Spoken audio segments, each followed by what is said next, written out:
Selamat sore Bu Rumintar dan teman-teman. Saya Riki Marianto dan Kenny Hernando. Pada hari ini kami akan menjelaskan mengenai siklus pendapatan. Tujuan pembelajaran dari materi ini: 1. Menjelaskan aktivitas bisnis dasar dan operasi pemrosesan informasi terkait yang dijalankan dalam siklus pendapatan tersebut. 2. Mendiskusikan keputusan penting yang perlu dibuat dalam siklus pendapatan serta mengidentifikasi informasi yang dibutuhkan untuk membuat keputusan tersebut. 3. Mengidentifikasi ancaman utama dalam siklus pendapatan dan mengevaluasi kecukupan berbagai prosedur pengendalian untuk menghadapi ancaman tersebut. Sebelum masuk ke materi pembahasan, kami akan menjelaskan contoh kasus terlebih dahulu. Contoh kasus ini dari Alpha Omega Electronics, sebuah perusahaan yang memproduksi berbagai elektronik konsumen yang murah, termasuk kalkulator, jam digital, radio, pagers, mainan, permainan, dan peralatan dapur kecil. AOE atau singkatan dari Alpha Omega Electronic tidak menjual produknya secara langsung kepada konsumen individu, tetapi hanya kepada pengecer. AOE secara terus-menerus kehilangan pangsa pasar selama 3 tahun terakhir. Masalah arus kas telah memaksa peningkatan pinjaman jangka pendek. Salah satu alasan penurunan pangsa pasar AOE adalah para pesaing yang rupanya menyediakan layanan pelanggan yang lebih baik. Untuk mengembangkan perbaikan sistem pelaporan agar AOE dapat mengawasi secara lebih dekat dan mengambil langkah untuk meningkatkan layanan pelanggan maupun manajemen arus kas, kasus AOE tersebut menunjukkan bagaimana kekurangan dalam sistem informasi yang digunakan untuk mendukung aktivitas siklus pendapatan dapat menciptakan masalah signifikan bagi sebuah organisasi. Nantinya AOE tersebut akan sering muncul untuk membahas tentang materi yang akan kami sampaikan. Pendahuluan dari materi siklus pendapatan ini menjelaskan siklus pendapatan atau revenue cycle adalah serangkaian aktivitas bisnis dan operasi pemrosesan informasi terkait yang terus-menerus dengan menyediakan barang dan jasa kepada pelanggan dan menerima kas sebagai pembayaran atas penjualan tersebut. Yang ada di figur 12.2 yang nanti akan kami tampilkan. Pertukaran informasi eksternal yang paling utama dari siklus ini adalah dengan pelanggan.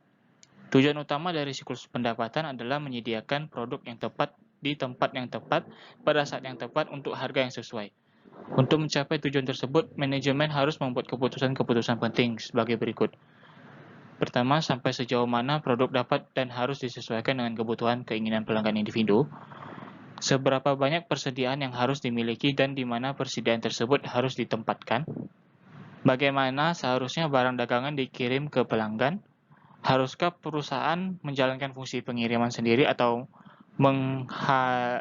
mengalidayakan atau outsourcing ke pihak ketiga yang berspesialisasi di bidang logistik? Berapakah harga optimal untuk setiap produk dan atau jasa? Lalu haruskah kredit diperpanjang untuk pelanggan? Jika demikian, persyaratan kredit apa yang harus ditawarkan? Seberapa banyak kredit yang dapat diperpanjang untuk setiap pelanggan? Bagaimana pembayaran pelanggan dapat diproses untuk memaksimalkan arus kas? Pertanyaan-pertanyaan yang banyak tadi di atas jawabannya mengarah pada bagaimana sebuah organisasi menjalankan 4 aktivitas dasar pada siklus pendapatan yang digambarkan di figur 12.3, yaitu ada entry pesanan penjualan, pengiriman, penagihan, dan penerimaan kas. Ini adalah figur 12.2-nya dari diagram konteks siklus pendapatan. Semuanya sangat penting bagi di pelanggan. Pelanggan melakukan permintaan, pelanggan melakukan pesanan, pembayaran masuk ke dalam siklus pendapatan. Kemudian siklus pendapatan tersebut akan mengeluarkan bill of lading ke kurir akan membawa bill of lading atau stroke, bisa itu bahasa gaulnya itu nota ke pelanggan. Dari siklus pendapatan akan menghasilkan siklus pengeluaran dan juga siklus produksi. Kurang lebih seperti itu. Ini figur 12.3-nya, diagram arus data tingkat 0, siklus pendapatan. Sistem informasi siklus pendapatan. AOE menggunakan sistem Enterprise Resource Planning atau ERP. Di figur 12.4 menunjukkan bagian dari sistem ERP yang mendukung aktivitas bisnis siklus pendapatan AOE. Nanti kita akan lihat figur 12.4-nya tersebut, proses dari sistem informasi siklus pendapatan, para pelanggan AOE dapat menempatkan pesanan secara langsung melalui internet. Tenaga penjualan menggunakan laptop portabel untuk memasukkan pesanan ketika menghubungi para pelanggan. Departemen penjualan memasukkan pesanan pelanggan yang diterima melalui telepon, faks, atau surat. Jadi proses ini tuh bisa melalui internet. Semuanya bisa, para pelanggan bisa melalui internet diterima ke laptop portable untuk menghubungi para pelanggan tersebut. Ancaman dan pengendaliannya. Di figur 12.4, pengendali menunjukkan bahwa seluruh aktivitas siklus pendapatan tergantung pada database terintegrasi yang berisi informasi mengenai pelanggan, persediaan, dan harga. Oleh karena itu, ancaman umum pertama yang tercantum dalam tabel 12.1 yang nantinya akan kita bahas adalah data induk yang tidak akurat atau tidak valid. Kesalahan dalam data induk pelanggan dapat menyebabkan pengiriman barang ke lokasi yang salah, penundaan dalam pengumpulan pembayaran karena mengirimkan faktur ke alamat yang salah, atau menjual kepada pelanggan yang melebihi batas kreditnya. Pengendalian dalam tabel 12.1 menunjukkan bahwa salah satu cara untuk menanggulangi ancaman pada data induk yang tidak akurat atau tidak valid adalah menggunakan berbagai pengendalian integritas pemrosesan untuk meminimalkan risiko kesalahan input data. Ini figur 12.4-nya, ikhtisar desain sistem ERP yang untuk mendukung siklus pendapatan. Bisa dilihat dari foto ini, semuanya itu bergantung pada database. Jadi database ini sangat aman dan banyak, bisa dibilang juga banyak ancamannya. Lanjutan dari yang pembahasan tadi, penting juga untuk menggunakan pengendalian autentikasi dan otorisasi untuk membatasi akses ke data dan mengonfigurasi sistem sehingga hanya para pegawai yang diotorisasi atau berwenang dapat membuat perubahan data induk. Pengendalian 1.2 dalam tabel 12.1. Karena setiap pengendalian preventif tidak bisa 100% efektif, tabel 12.1 pengendalian 1.3 juga mengindikasikan bahwa sebuah pengendalian detektif yang penting adalah secara teratur menghasilkan sebuah laporan atas seluruh perubahan terhadap data induk dan meninjaunya guna memverifikasi bahwa database tetap akurat. Ancaman umum kedua dalam siklus pendapatan adalah pengungkapan yang tidak sah terhadap informasi sensitif, seperti kebijakan, penetapan harga, atau informasi pribadi mengenai para pelanggan. Tabel 12.1 pada pengendalian 2.1 menunjukkan bahwa salah satu cara untuk menanggulangi risiko dari ancaman ini adalah mengkonfigurasi sistem untuk menggunakan pengendalian akses yang kuat untuk membatasi siapa yang dapat menampilkan informasi tersebut. Data sensitif seharusnya dienkripsi pada pengendalian di 2.2 dalam penyimpanan untuk mencegah para pegawai TI yang tidak memiliki akses terhadap sistem ERP dari penggunaan utilitas sistem operasi untuk menampilkan informasi sensitif. Ancaman umum ketiga dalam siklus pendapatan adalah kekhawatiran akan kehilangan atau kehancuran data induk. Cara terbaik untuk menanggulangi risiko dari ancaman ini adalah menggunakan backup dan prosedur pemulihan bencana. Pengendalian 1.3. Sebuah praktik terbaik adalah mengimplementasikan sistem ERP sebagai 3 contoh yang terpisah. Satu contoh disebut sebagai produksi digunakan untuk menghasilkan aktivitas harian. Para angkutan harus menggunakan pengetahuan mereka mengenai proses bisnis yang berdasari untuk mendesain laporan yang inovatif. Pengendalian 4.1 yang menyediakan manajemen dan wawasan di luar yang disediakan oleh laporan keuangan tradisional. Ini merupakan tabel 12.1-nya.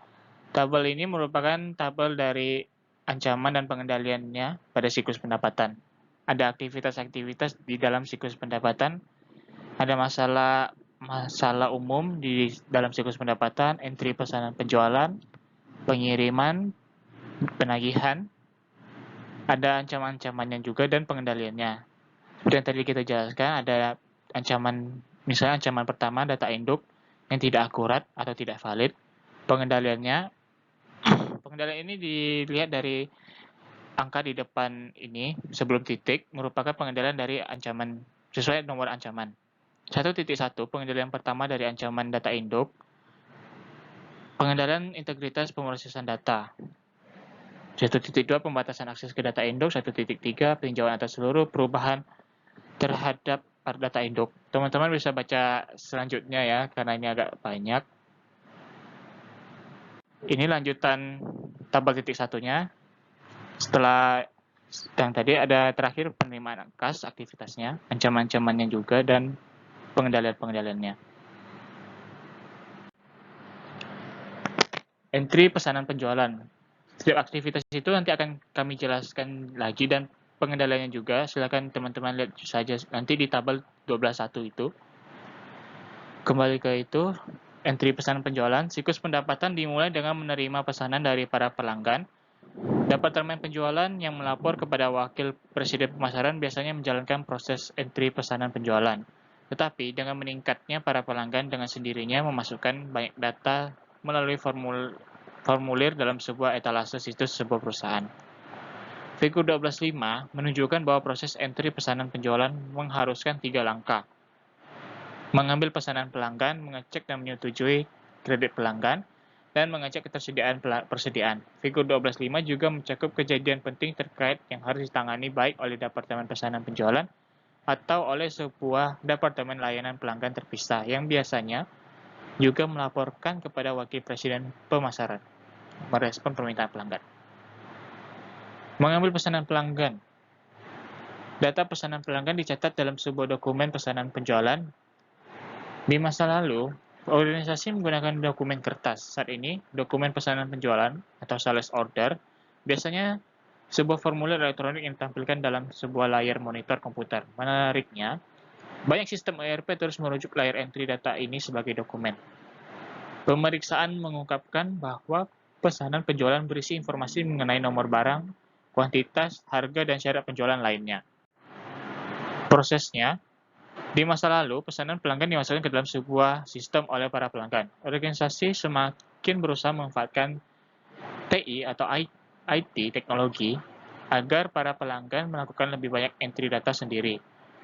Salah satu cara untuk melakukannya adalah membuat para pelanggan melengkapi sebuah formulir dalam situs perusahaan tersebut.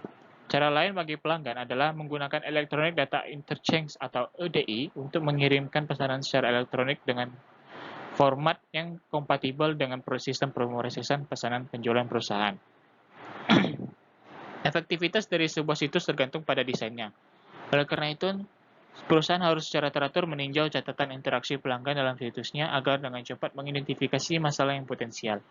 Sebuah situs yang sulit digunakan mungkin dapat benar-benar mengurangi penjualan yang mengakibatkan pelanggan frustasi dan membuat keinginan buruk.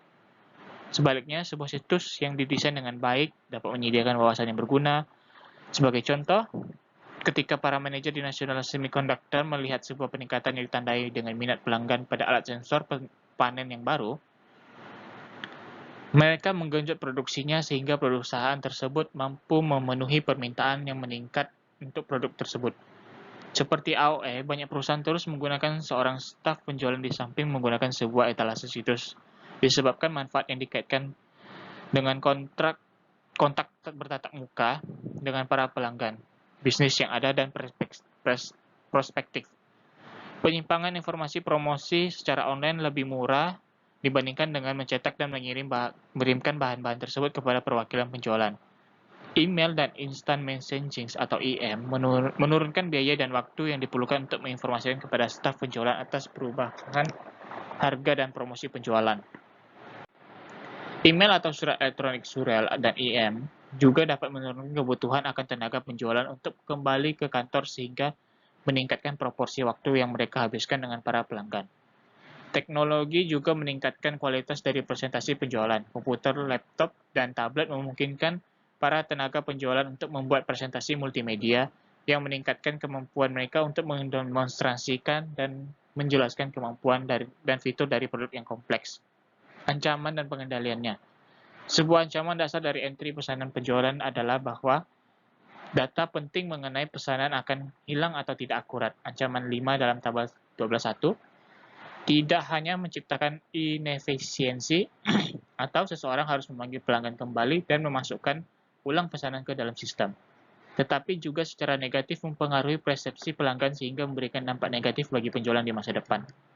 Sebuah ancaman kedua yang dikaitkan dengan aktivitas entry pesanan penjualan memperhatikan keabsahan dari pesanan. Ancaman ke-6, tabel 12.1, jika sebuah perusahaan mengirimkan barang ke seorang pelanggan dan pelanggan tersebut kemudian menolak untuk memasukkan pesanan, maka akan ada kehilangan yang potensial atas aset. Untuk transaksi berbasis kertas, keabsahan pesanan pelanggan ditetapkan dengan tanda tangan si pelanggan. Terakhir, para akuntan dapat membantu manajer untuk mengawasi dengan lebih baik aktivitas penjualan dengan menggunakan pengetahuan mereka mengenai proses bisnis untuk mendesain laporan yang berfokus pada penggerak kinerja kunci. Sebagai contoh, laporan yang menjabarkan penjualan berdasarkan tenaga penjualan, wilayah atau produk akan memberikan sebuah sarana untuk mengevaluasi efisiensi dan efektivitas entry pesanan penjualan. Laporan yang menunjukkan kontribusi laba marginal berdasarkan produk, saluran distribusi, tenaga penjualan atau pelanggan dapat memberikan wawasan tambahan. Ini figur 12.5-nya. Diagram arus data tingkat 1, entry pesanan penjualan. Dijelaskan untuk mengidentifikasikan ancamannya, yang sudah dijelaskan tadi. Kemudian persetujuan kredit, langkah kedua dari entry pesanan. Sebagian besar penjualan bisnis ke bisnis dibuat secara kredit. Oleh karena itu, ancaman siklus pendapatan lainnya yang dicantumkan dalam tabel 12.1, ancaman 7 adalah kemungkinan pembuatan penjualan yang kemudian menjadi tidak tertagih. Membutuhkan otorisasi yang tepat bagi setiap penjualan kredit menurunkan ancaman ini. Batas kredit atau kredit limit adalah saldo rekening maksimum yang diizinkan manajemen untuk seorang pelanggan berdasarkan sejarah kredit di masa lalunya dan kemampuan untuk membayar. Jadi untuk pelanggan yang sudah ada, persetujuan kredit hanya melibatkan pengecekan file induk pelanggan untuk memverifikasi adanya rekening, mengidentifikasi batas kredit pelanggan, dan memverifikasi bahwa jumlah dari pesanan plus saldo rekening terbaru tidak melebihi batasnya. Proses ini dilakukan secara otomatis oleh sistem. Sistem juga dapat secara otomatis menandai pesanan yang memerlukan otorisasi spesifik karena pesanan tersebut melebihi batas kredit seorang pelanggan yang telah disetujui sebelumnya. Untuk kasus tersebut dan untuk penjualan kepada pelanggan baru, tabel 12.1 menunjukkan bahwa seseorang selain perwakilan penjualan seharusnya secara khusus menyetujui perpanjangan kredit, pengendalian 7.2. Untuk menjadi efektif, persetujuan kredit harus dilakukan sebelum barang dikeluarkan dari persediaan dan dikirimkan ke pelanggan. Meskipun demikian, masalah akan terjadi dan beberapa pelanggan akhirnya tidak membayar utangnya. Oleh karena itu, pengawasan cermat atas piutang, pengendalian 7.3, sangat penting. Sebuah laporan yang berguna untuk melakukan hal ini adalah laporan umur piutang atau Accounts Receivable Aging Report, di mana laporan tersebut mencantumkan saldo rekening pelanggan berdasarkan lamanya waktu yang beredar. Informasi yang disediakan oleh laporan tersebut berguna untuk memproyeksikan waktu arus cash untuk masuk masa depan yang terkait dengan penjualan, memutuskan untuk meningkatkan batas kredit bagi pelanggan tertentu, dan untuk mengestimasi piutang yang tidak tertagih. Laporan seperti itu memungkinkan AOE untuk mengetahui masalah dengan base value lebih awal sehingga ia dapat berhenti membuat penjualan kredit tambahan. Selain itu, laporan yang menunjukkan tren dalam biaya piutang tidak tertagih dapat membantu manajemen memutuskan apakah perubahan diperlukan dalam kebijakan kredit. Ketiga, mengecek ketersediaan persediaan. Selain mengecek kredit seorang pelanggan, tenaga penjual juga perlu menentukan apakah persediaan cukup tersedia untuk mengisi pesanan sehingga para pelanggan dapat mengetahui tanggal pengiriman yang diharapkan. Prosesnya, dokumen persediaan menunjukkan informasi yang biasanya tersedia untuk staf pesanan penjualan, kuantitas di tangan, kuantitas yang telah terkait ke pelanggan lain, dan kuantitas yang tersedia. Jika persediaan cukup tersedia untuk mengisi pesanan, maka pesanan penjualan tersebut terpenuhi, dan kolom kuantitas yang tersedia dalam file persediaan untuk tiap-tiap barang yang dipesan mengurangi jumlah pesan yang dipesan. Mengurangi dengan jumlah yang dipesan. Departemen Pengiriman, Pengendalian Persediaan, dan Penagihan kemudian diberitahu atas penjualan tersebut, dan sebuah tanda terima akan dikirimkan ke pelanggan. Jika tidak ada persediaan di tangan yang cukup untuk mengisi pesanan, pemesanan kembali atau back order akan dilakukan untuk mengotorisasi pembelian dan produksi dari barang-barang yang harus dibuat. Dalam perusahaan manufaktur, membuat back order melibatkan pemberitahuan departemen produksi untuk memulai produksi atas barang-barang yang diminta. Dalam perusahaan retail, departemen pembelian akan diberitahu mengenai kebutuhan untuk memesan barang yang diperlukan. Sekalipun ketersediaan persediaan telah ditentukan, sistem kemudian menghasilkan sebuah kartu pengambilan atau picking tiket untuk mencantumkan barang dan kuantitas dari tiap-tiap barang yang dipesan. Ancaman dan pengendaliannya. Catatan persediaan yang akurat sangat penting untuk mencegah kehabisan stok dan kelebihan persediaan. Ancaman 8 dalam tabel 12.1. Kehabisan stok atau stock out akan menyebabkan kerugian penjualan jika pelanggan tidak bersedia menunggu dan malah membeli dari sumber lain. Sebaliknya, kelebihan persediaan meningkatkan biaya penyimpanan dan bahkan mungkin akan menyeratkan penurunan harga signifikan yang dapat mengurangi profitabilitas. Sistem ERP terintegrasi, seperti yang digambarkan pada figur 12.4 tadi, memfasilitasi penggunaan metode persediaan perpetual pengendalian 4.1 yang mengurangi risiko dari stock out yang tidak terduga, menggantikan kode barang dengan label identifikasi frekuensi radio, radio frekuensi identification atau RFID, pengendalian 8.2 dapat mengeliminasi banyak masalah ini karena entry data terjadi secara otomatis. Untuk situasi yang penggunaan label RFID tidak ekonomis atau tidak praktis, pelatihan dan pengingat reguler dari manajemen dapat menurunkan frekuensi atas perilaku yang tidak diinginkan, pengendalian 4.3. Meskipun demikian, karena perilaku yang dijelaskan di atas mungkin terjadi selama waktu-waktu yang sibuk, maka perhitungan fisik ketersediaan secara periodik atau pengendalian 8.4 sangat diperlukan untuk memverifikasi ketetapan dari jumlah yang dicatat. Prediksi penjualan atau pengendalian 8.5 adalah alat lain untuk membantu perusahaan prediksi dengan benar kebutuhan persediaan sehingga menurunkan risiko kehabisan stok atau kelebihan persediaan. Para angkutan juga dapat menyiapkan laporan yang memungkinkan para manajer penjualan untuk mengidentifikasi kebutuhan guna menyusulkan prediksi tersebut. Kemudian yang terakhir, merespon permintaan pelanggan. Selain memproses pesanan pelanggan, proses entry pesanan penjualan juga menyertakan respon terhadap permintaan pelanggan. Terkadang permintaan ini terjadi sebelum pesanan dan sering terjadi setelah pesanan ditempatkan. Dalam kasus lain, respon terhadap permintaan pelanggan dengan segera dan akurat sangat penting bagi kesuksesan jangka panjang sebuah perusahaan. Tujuannya adalah untuk mempertahankan pelanggan, ancaman 9. Hal ini penting karena sebuah aturan pemasaran umum dan membuat penjualan yang sudah ada. Salah satu cara untuk mengawasi kinerja retensi atau mempertahankan pelanggan adalah dengan membuat sebuah laporan secara periodik bahwa usia para pelanggan berdasarkan jumlah tahun mereka yang telah melakukan pembelian. Pelayanan pelanggan sangat penting sehingga banyak perusahaan menggunakan paket perangkat lunak khusus disebut Sistem Manajemen Hubungan Pelanggan atau Customer Relationship Management System atau singkatan CRM. Untuk mendukung proses penting ini, pengendalian 9.41. Sistem CRM membantu organisasi menjelaskan informasi mengenai para pelanggan untuk memfasilitasi layanan yang lebih efisien dan lebih personal. Pada slide ini akan dijelaskan oleh Kenny Hernando dan seterusnya.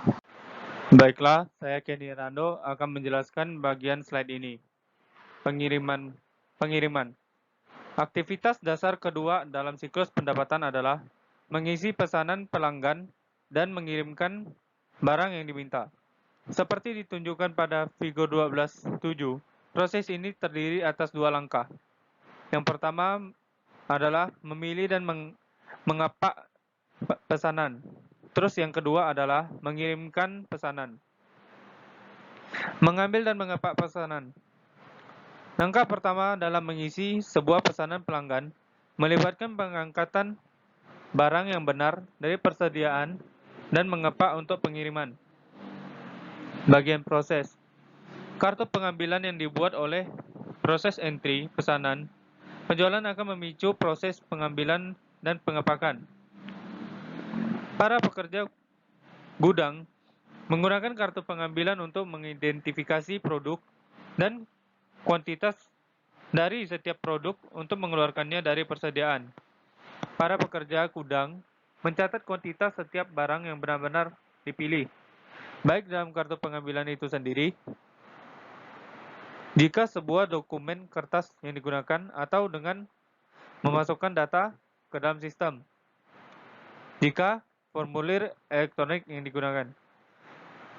Persediaan tersebut kemudian ditransfer ke departemen pengiriman. Label RFID meningkatkan efisien dan ketepatan dalam melacak pergerakan persediaan dengan kode batang. Barang atau kotak harus diposisikan sesuai sehingga kode batang dapat dibaca oleh pemindai. beralih ke label RFID. Mengeliminasi kebutuhan untuk menyelaraskan barang dengan pemindai. Bahkan, label dapat dibaca saat persediaan bergerak melalui gudang. Selain itu, tiap-tiap label RFID dapat menyimpan informasi lengkap untuk memfasilitasi penyimpanan dan rute yang sesuai atas barang persediaan.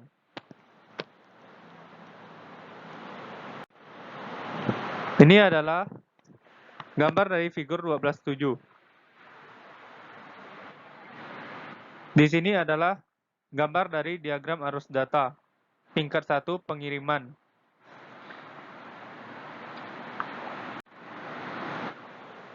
Ancaman dan pengendalian. Salah satu masalah potensial adalah resiko pengambilan barang yang salah satu dalam kuantitas yang salah. Itu terdapat dari ancaman 10. Teknologi pergudangan otomatis yang dijelaskan sebelum dapat meminimalkan kemungkinan kesalahan tersebut.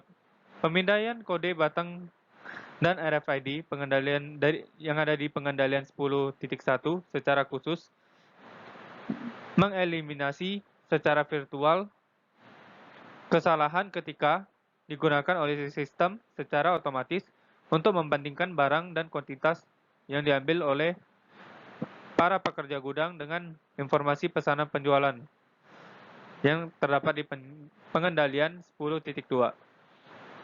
Ancaman lainnya melibatkan pencurian persediaan yang ada di ancaman 11.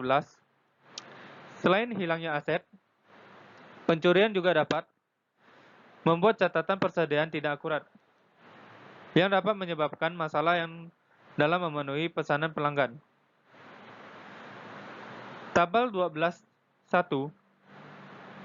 mencantumkan beberapa prosedur pengendalian yang dapat mengurangi resiko atas pencurian persediaan. Pertama, persediaan harus disimpan dalam sebuah lokasi aman dengan akses fisik yang terbatas.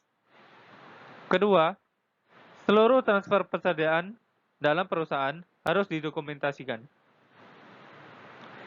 Penggunaan teknologi komunikasi nirkabel dan label RFID dapat menyediakan pelacakan secara real-time atas persediaan dalam transit, yang mungkin membantu mengurangi pencurian.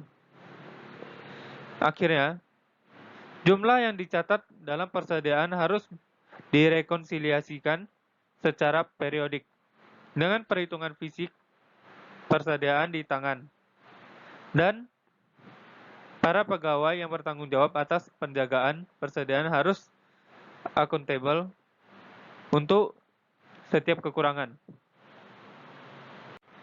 Mengirim pesanan. Setelah dikeluarkan dari gudang, barang dikirimkan ke pelanggan.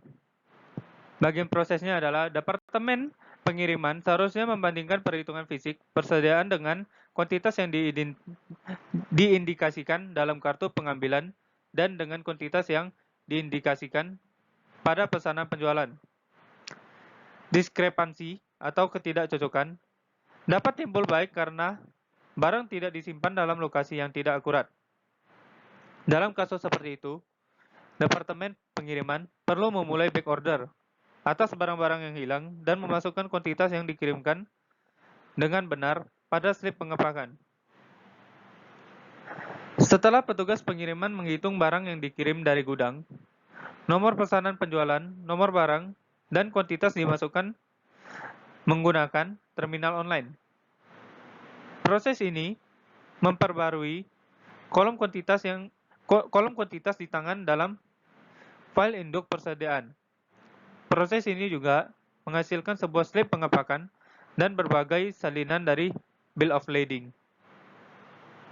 Slip pengepakan atau packing slip mencantumkan kuantitas dan deskripsi setiap barang yang menjelaskan tanggung jawab atas barang dalam transit. Ini mengidentifikasi kurir, asal tujuan, dan setiap perintah pengiriman khusus dan mengindikasikan siapa pelanggan atau vendornya yang harus membayar kurir. Sebuah salinan bill of lading dan slip pengepakan yang menyertai pengiriman. Jika pelanggan yang membayar biaya pengiriman, salinan bill of lading ini dapat berfungsi sebagai pengiriman tagihan atau freight bill untuk mengindikasikan bahwa jumlah yang pelanggan harus bayar ke kurir.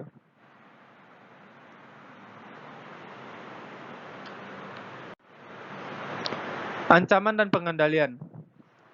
Tabel 12.1 mengindikasikan bahwa dua masalah potensial adalah pencurian dan kesalahan pengiriman. Rekonsiliasi yang teratur atas informasi mengenai pengiriman dengan pesanan penjualan memungkinkan deteksi tepat waktu atas penundaan atau kegagalan untuk mengirimkan barang kepada pelanggan.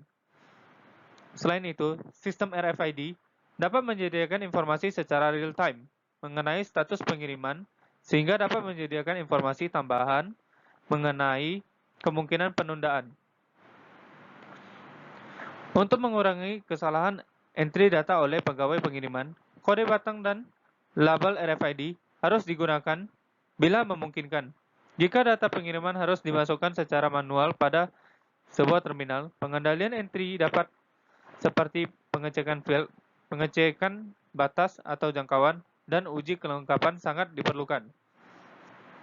Pengiriman duplikat menghasilkan peningkatan biaya terkait dengan pengiriman dan kemudian memproses retur pengembalian barang. Untuk menanggulangi ancaman ini, sistem ERP harus dikonfigurasi untuk memblokir jalur barang pada pesanan penjualan setelah dokumen pengiriman dicetak. Untuk mencegah penggunaan pesanan penjualan yang sama guna mengotorisasi pengiriman lain lagi bagi barang yang sama ke pelanggan yang sama.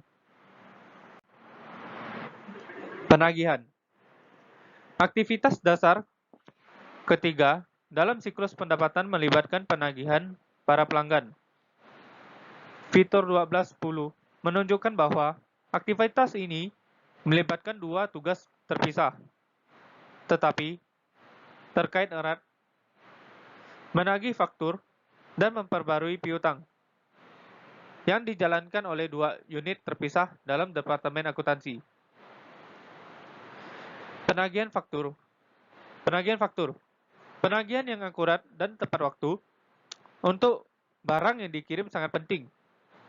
Aktivitas yang terlibat hanyalah sebuah informasi yang memproses aktivitas yang mengemas ulang dan meringkas informasi dari entry pesanan penjualan dan aktivitas pengiriman. Aktivitas ini memerlukan informasi dari Departemen Pengiriman yang mengidentifikasi barang dan kuantitas yang dikirim dan informasi mengenai harga dan setiap persyaratan penjualan khusus dari Departemen Penjualan. Proses dari penagihan fakturnya. Dokumen dasar yang dibuat dalam proses penagihan adalah faktur penjualan yang memberitahu pelanggan mengenai jumlah yang harus dibayar dan kemana harus mengirimkan pembayaran. Setiap kebanyakan perusahaan, AOE masih mencetak faktur kertas yang dikirimkan ke banyak pelanggan yang lebih kecil. Para pelanggan yang lebih besar, meskipun demikian, menerima faktur melalui EDI tidak hanya mengeliminasi biaya cetak dan kirim, tetapi juga tenaga kerja yang terlibat dalam menjalankan pekerjaan tersebut. Faktur EDI dan pembayaran tagihan online juga memberi manfaat bagi pelanggan dengan mengurangi waktu dan biaya, yang harus meningkatkan kepuasan loyalitas. Faktanya, sebuah sistem akuntansi yang didesain dengan baik dapat mengeliminasi yang memiliki sistem yang sudah canggih. Sistem akuntansi perusahaan yang menjual telah berisi seluruh informasi yang dibutuhkan untuk menghitung jumlah penjualan pada saat barang yang dikirimkan. Memang, faktur sering dicetak dalam proses batch tanpa entry data manual. Sebaliknya, pembeli mengetahui harga pada saat pesanan ditempatkan dan mengetahui kuantitas yang dibeli ketika barang diterima. Akibatnya, jika kedua perusahaan memiliki sistem prosesan transaksi, memungkinkan untuk menetapkan sebuah persetujuan yang mana pembeli secara otomatis akan mengirimkan pembayaran dalam jumlah hari tertentu setelah menerima barang. Penjualan mengirimkan sebuah notifikasi atau pemberitahuan elektronik, biasanya melalui email, pada barang yang dikirimkan, dan pelanggan mengirimkan pengakuan acknowledgement elektronik ketika barang diterima. Ancaman dan pengendaliannya. Pemisahan fungsi pengiriman dan penagihan mengurangi resiko ini terjadi dengan sengaja. Jika tidak, seorang pegawai yang melakukan kedua fungsi ini dapat mengirimkan barang ke teman tanpa menagihnya. Untuk mengurangi resiko dari kegagalan yang tidak disengaja untuk menagih, sistem ERP perlu dikonfigurasikan secara teratur untuk membandingkan pesanan penjualan, kartu pengambilan, dan dokumen pengiriman dengan faktur penjualan untuk menghasilkan laporan pengiriman yang fakturnya belum dibuat. Untuk sistem tanpa faktur, pengendalian ini melibatkan pencocokan pesanan penjualan dengan dokumen pengiriman. Manajemen perlu meninjau secara teratur laporan tersebut dan mengambil tindakan korektif. Kesalahan penagihan seperti salah harga dan penagihan pelanggan untuk barang yang tidak dikirimkan atau dalam back order mencerminkan potensi ancaman lainnya. Penagihan yang berlebihan seperti overbilling dapat menyebabkan ketidakpuasan pelanggan, dan penagihan yang kurang menyebabkan kerugian aset. Kalkulasi yang tidak tepat atas pajak penjualan dapat menyebabkan denda dan penalti. Kesalahan memberikan harga dapat dihindari dengan memiliki sistem yang membuat data yang tepat dari file induk harga dan dengan membatasi kemampuan dari pegawai untuk membuat perubahan data tersebut. Jika pegawai harus memasukkan data penagihan secara manual, penggunaan atas pengendalian edit entry data yang dapat meminimalkan kesalahan. Berikut ini adalah gambar dari figur 1210. Diagram arus data tingkat 1. Proses penagihan dijelaskan dengan menyertakan ancaman.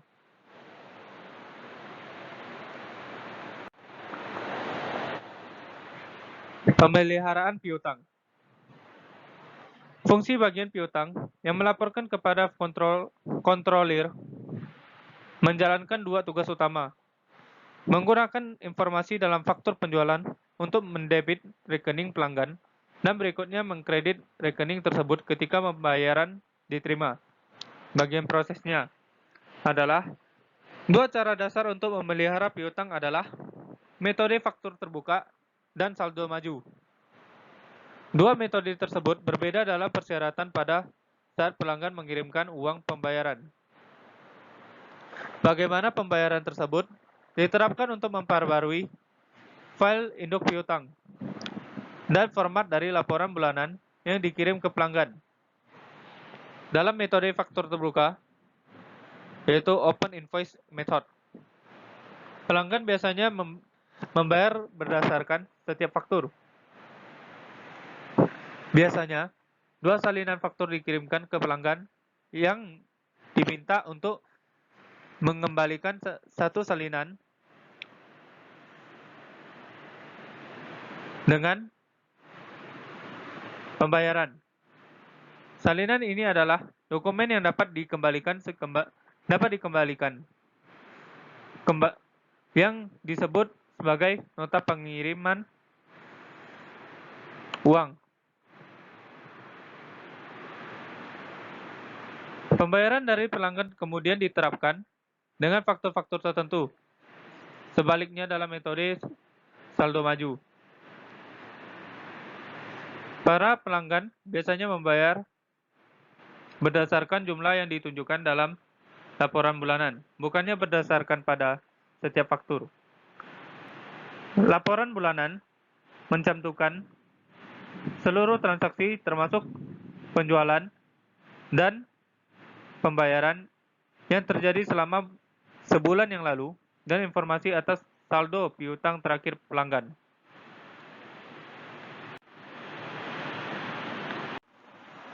Salah satu keuntungan dari metode faktur terbuka adalah bahwa metode ini konfusif dalam menawarkan diskon untuk pembayaran awal karena masing-masing faktur akan dapat ditelusuri dan dihitung umurnya. Metode ini juga menghasilkan arus penagihan kas yang lebih seragam di sepanjang bulan tersebut. Kelemahan dari metode faktur terbuka ini adalah adanya tambahan kerumitan yang diperlukan untuk memelihara informasi mengenai status dari masing-masing faktur bagi setiap pelanggan. Akibatnya, metode faktur terbuka biasanya digunakan oleh bisnis yang pelanggannya memiliki bisnis utama lainnya, karena jumlah dari tiap-tiap transaksi biasanya relatif lebih kecil, dan nilai dolar dari transaksi tersebut memiliki nilai yang tinggi. Banyak perusahaan yang menggunakan metode saldo maju dalam sebuah proses yang disebut penagihan siklus untuk menyiapkan dan mengirimkan laporan bulanan ke para pelanggannya. Dalam penagihan siklus, atau biasa disebut cycle billing, laporan bulanan dipersiapkan bagi subset pelanggan pada waktu yang berbeda. Sebagai contoh, file induk pelanggan mungkin dibagi ke dalam 4 bagian, dan setiap minggu laporan bulanan akan dipersiapkan untuk seperempat pelanggan. Ancaman dan pengendaliannya. Kesalahan dalam memelihara rekening pelanggan dapat mengarah pada kerugian penjualan di masa depan, dan juga dapat mengindikasikan kemungkinan pencurian kas. Sebagai contoh, pengecekan validitas dan verifikasi closed loop dapat memastikan bahwa rekening pelanggan yang benar tengah diperbarui, dan pengecekan field dapat memastikan bahwa hanya data numeric yang dimasukkan untuk penjualan dan pembayaran. Secara spesifik, jumlah dari seluruh pembayaran pelanggan yang diproses harus sama dengan perubahan dari total dari seluruh saldo rekening pelanggan. Untuk memastikan bahwa seluruh pengiriman uang diproses, jumlah rekening pelanggan yang diperbarui harus dibandingkan dengan jumlah cek yang diterima. Rekonsiliasi ini harus dilakukan oleh seseorang yang tidak terlibat dan pemrosesan transaksi aslinya, karena lebih mudah untuk melihat kesalahan orang lain dibandingkan kesalahan diri sendiri. Dan hal ini memberikan sebuah sarana untuk mengidentifikasi kemungkinan kasus penipuan atau fraud. Setelah pembayaran pelanggan diproses, jumlah dari seluruh saldo rekening tiap-tiap pelanggan harus sama dengan total saldo akun kontrol piutang dalam buku besar umum. Jika keduanya tidak sama, kemungkinan telah terjadi kesalahan dalam sistem ERP. Meskipun demikian, posting ke akun kontrol buku besar umum dapat terjadi hanya melalui buku besar pembantu dan hanya dibuat oleh sistem itu sendiri. Meskipun hal ini mengeliminasi kemungkinan diskrepansi antar buku besar pembantu dan umum yang ditimbulkan dari kesalahan entry data. Kesalahan konfigurasi mungkin terkadang membolehkan kesalahan tersebut terjadi. Ancaman 16 dicantumkan dalam tabel 12.1 adalah bahwa seorang pegawai mungkin menerbitkan memo kredit yang menghapus saldo rekening untuk seorang teman atau untuk menutupi pencurian kas atau persediaan. Pemisahan tugas yang tepat dapat mengurangi risiko terhadap ancaman tersebut. Untuk mencegah para pegawai membuat penjualan kepada teman yang kemudian dihapuskan, maka sistem ERP harus dikonfigurasi sehingga orang yang dapat menerbitkan memo kredit tidak memiliki hak untuk memasukkan pesanan penjualan atau untuk memelihara piutang pelanggan. Selain itu, sistem tersebut harus dikonfigurasi untuk memblokir memo kredit yang tidak ada di dokumen tervalidasi yang barang tersebut telah diretur oleh pelanggan. Pemblokiran memaksa tinjauan manajerial spesifik dan persetujuan kasus yang mana perusahaan setuju untuk membiarkan pelanggan menyimpan barang dan menerima kredit. Penerimaan kas. Langkah terakhir dalam siklus pendapatan adalah penerimaan dan proses pembayaran dari para pelanggan. Prosesnya. Oleh karena kas dan cek pelanggan dapat dicuri dengan mudah, penting untuk mengambil langkah-langkah yang tepat untuk mengurangi risiko pencurian, seperti yang didiskusikan secara lebih lengkap dalam pembagian pengendalian. Hal ini berarti bahwa fungsi piutang yang bertanggung jawab untuk mencatat pengiriman uang pelanggan tidak harus memiliki akses fisik terhadap kas atau cek. Salah satu metode mencakup pengiriman dua salinan faktur ke pelanggan dan meminta salinan satunya dikembalikan bersama dengan pembayarannya. Nota pengiriman uang tersebut kemudian dikembalikan bersama dengan pembayarannya. Nota pengiriman uang tersebut kemudian diteruskan ke piutang dan pembayaran pelanggan benar-benar dikirim ke kasir. Sebuah solusi alternatif adalah dengan memiliki personel mailroom, yaitu bagian surat, untuk menyiapkan daftar pengiriman uang atau remittance list yang merupakan dokumen yang mengidentifikasi nama dan jumlah dari sebuah pengiriman uang pelanggan dan mengirimkannya ke bagian piutang. Alternatif lainnya adalah memfotokopi semua pengiriman uang pelanggan dan mengirimkan salinan piutang sambil meneruskan pengiriman uang yang sebenarnya ke kasir sebagai setoran. Cara lain untuk mempercepat pemrosesan pembayaran pelanggan yang melibatkan penggunaan sebuah pengaturan peti uang dengan sebuah bank. Peti uang atau lockbox adalah sebuah alamat pos yang dituju oleh pelanggan ketika mereka mengirimkan uangnya. Bank yang terlibat mengambil cek dari kotak kantor pos dan menyetornya ke rekening perusahaan. Dengan pelanggan mengirimkan pembayaran ke sebuah peti uang, akan mengeliminasi penundaan yang terkait dengan pemrosesan pengiriman uang pelanggan sebelum menyetorkannya. Teknologi informasi dapat menyediakan efisiensi tambahan dalam penggunaan peti uang. Dalam sebuah pengaturan peti uang elektronik, yaitu electronic lockbox, bank secara elektronis mengirimkan segera setelah uang menerima dan memindai cek-cek tersebut.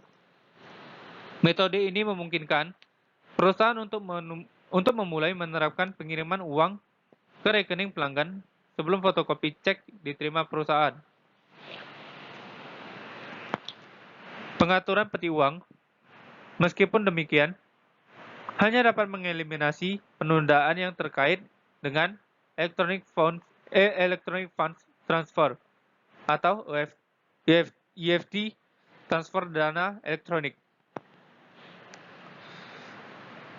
Pelanggan dapat mengirimkan uangnya secara elektronik ke bank perusahaan dan dengan demikian mengeliminasi penundaan yang terkait dengan waktu pembayaran di dalam sistem surat EFT, juga mengurangi ketinggian waktu sebelum bank membuat dana yang disetorkan tersedia untuk perusahaan. EFT biasanya dicapai melalui jaringan Automated Clearing House atau ACH, sistem perbankan. Meskipun demikian, EFT hanya melibatkan transfer dana.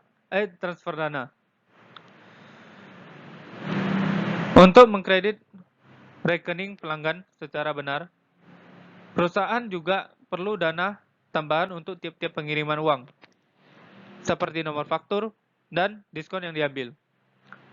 Meskipun setiap bank dapat melakukan EFT melalui sistem ACH, tidak setiap bank memiliki kemampuan EDI yang diperlukan untuk mengelola data pengiriman uang yang terkait.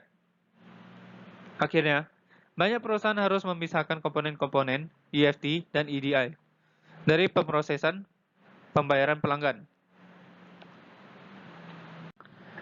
Financial Electronic Data Interchange mengatasi masalah tersebut dengan mengintegrasikan pertukaran dana dengan pertukaran data pengiriman uang, seperti yang ditujukan di panel di bawah di figur 12-14. Pelanggan mengirimkan baik data pengiriman uang maupun instruksi transfer dana secara bersamaan. Sama halnya, penjual menerima kedua potongan informasi secara bersamaan. Jadi, FEDI melengkapi otomatisasi kedua proses penagihan dan penerimaan kas. Meskipun demikian, untuk mendapatkan sepenuhnya manfaat dari FEDI, baik perusahaan penjual maupun pelanggannya perlu menggunakan bank yang mampu menyediakan layanan EDI. Ancaman dan pengendalian. Tujuan utama dari fungsi penerimaan kas adalah untuk mengamankan pengiriman uang pelanggan. Prosedur pengendalian kasus khusus untuk dipergunakan karena sangat mudah untuk dicuri. Pemisahan tugas adalah prosedur pengendalian paling efektif untuk mengurangi risiko atas pencurian tersebut. Para pegawai yang memiliki akses fisik terhadap kas seharusnya tidak memiliki tanggung jawab untuk mencatat atau mengotorisasi segala transaksi yang melibatkan penerimaan ini. Secara spesifik, pasangan tugas berikut ini harus dipisahkan. 1. Menangani kas atau cek dan memposting pengiriman uang ke rekening pelanggan. Seseorang yang menjalankan kedua tugas ini dapat melakukan jenis khusus dari penggelapan yang disebut lapping. Oleh karena itu, hanya data pengiriman uang yang seharusnya dapat dikirimkan ke Departemen Piutang. Dengan pembayaran pelanggan dikirim ke kasir, pengaturan seperti itu menetapkan dua pengecekan pengendalian yang sama-sama independen. Pertama, total kredit pada piutang yang dicatat oleh Departemen Akuntansi harus sama dengan total debit pada kas yang menunjukkan jumlah yang disetorkan kasir.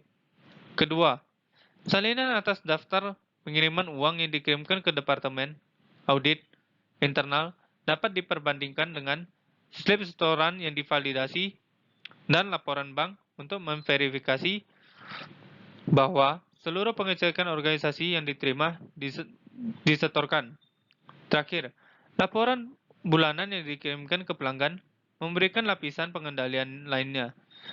Karena pelanggan akan memperhatikan kegagalan untuk mengkredit rekening mereka dengan benar pada pembayaran yang dikirimkan. Nomor 2. Menangani kas atau cek dan mengotorisasi memo kredit. Seseorang yang menjalankan kedua tugas ini dapat menyamarkan pencurian kas dengan membuat sebuah memo kredit yang sama dengan jumlah yang dicuri. Menangani kas atau cek dan merekonsiliasi laporan bank. Sebuah pengendalian detektif yang penting adalah rekonsiliasi atas laporan rekening bank dengan saldo kas yang dicatat dalam sistem informasi perusahaan. Dengan rekonsiliasi yang dijalankan oleh seseorang yang tidak memiliki akses terhadap kas atau pengiriman uang pelanggan, memberikan sebuah pengecekan independen pada kasir dan mencegah manipulasi laporan bank untuk menyamarkan pencurian kas. Ini adalah gambar dari figur 12-14, EFT dan FEDI.